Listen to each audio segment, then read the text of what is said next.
So again, with that said, I kind of got off on a tangent because I was trying to explain how you could write off your meals.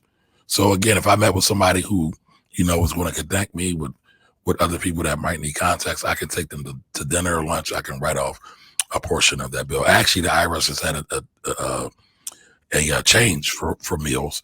Now you can write off 100% of it. Usually, it used to be 50%. Now you can write off 100%. Right there. IRS, listen, the IRS code, if you don't learn anything else today, just remember this. The IRS code, the tax code, it incentivizes people to be helpful to the overall United States economy. Right. So right now with COVID and everything else that's going on, they said, you know what, we're going to make meals 100% a write-off. As before, they were only 50%. Why? They want to give people more incentive to go to restaurants.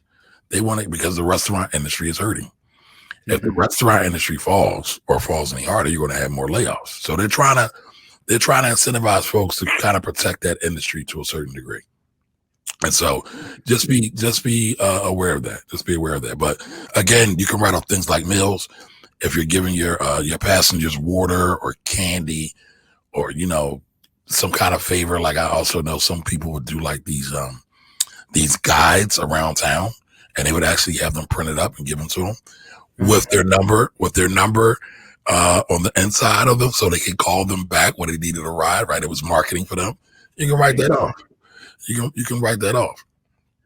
Car maintenance, you can write that off. I'm trying to think. Registration fees, gasoline, any of that. So you can write all of that off. Nice. And just to expand on that meal portion. So let's say I'm a driver and I'm driving 8 hours a day. 8 hours in one day. So I'm out most of the day. And I decide to swing by such and such restaurant to have dinner.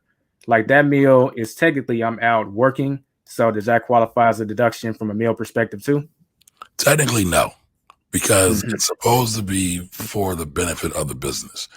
And I know what you're going to say. Well, hey, I've been driving for 8 hours.